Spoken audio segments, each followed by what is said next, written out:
students, how are you today? Today we'll start with our third part of the chapter, that is from trade to territory the company establishes power.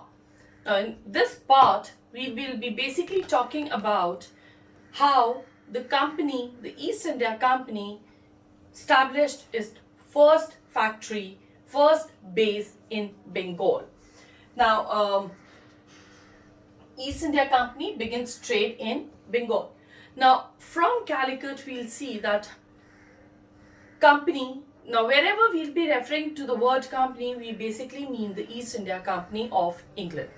Now the first factory that was set up by the East India Company was on the banks of river Hooghly in 1651.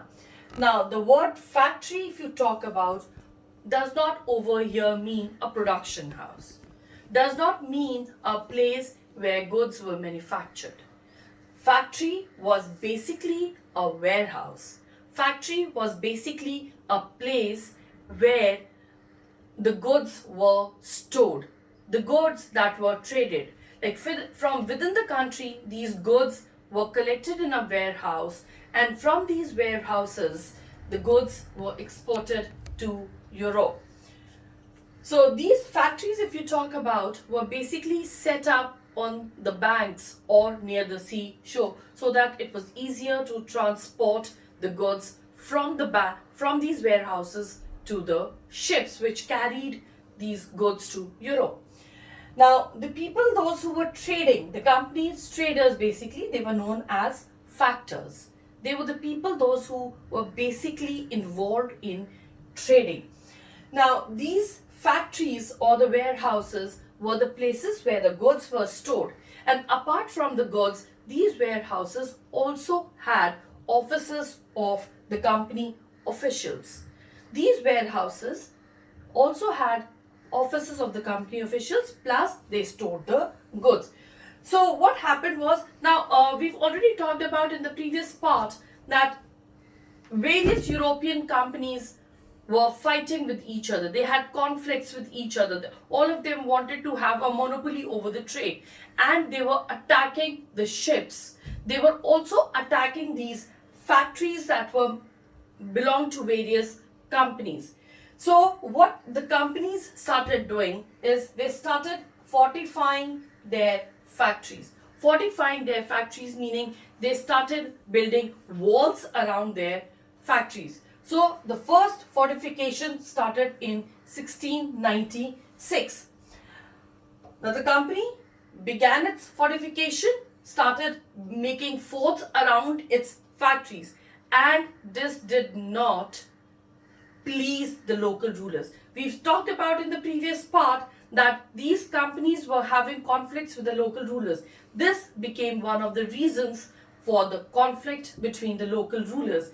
That is the fortification around the factory. The fortification which these companies started, this became one of the reasons why there was an intense conflict between the local rulers and the company officials. Now, when in 1707, after the death of Aurangzeb, if you talk about, now before that, the company had already taken, or we can say had already acquired a farman from Aurangzeb to trade duty free. And apart from that, we talked about that the company official had also bribed various Mughal officers. Now, what was the bribe for? Bribe was to gain zamindari rights over 3 villages. Now, if the company gets the zamindari rights, how is the company going to benefit? The company is going to collect the entire revenue. The company will be taking the revenue. Company will be making more money from these zamindari rights. Now, like I just told you, East India Company persuaded Aurangzeb to issue a farman. Farman, again, the royal order to trade duty free. Now, company carried on persuading the Mughal officers, the Mughal governors, as well as the local Nawabs for further concessions and further manipulation of the existing privilege. Now, what is the existing privilege they have? The existing privilege they have is to trade duty free. Now, there were various company officials those who were indulged in private trade as well. Apart from the trade, apart from the goods that were imported and exported by the company, there were certain company officials, those who were privately engaged. Now, Aurangzeb's Farman, if you talk about, said that only the company could trade duty free, not the private trade which these officials were involved.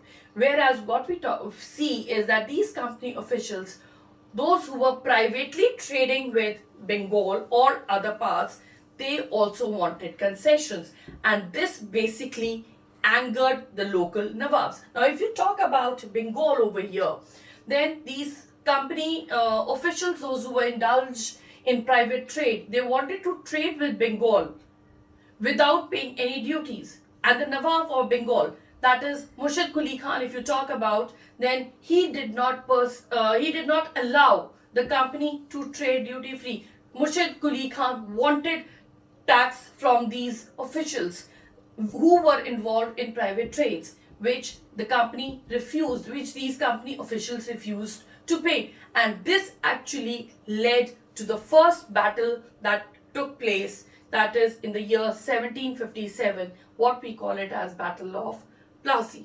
So this Battle of Plassey we'll be talking about in our next class. Thank you for today and have a safe day.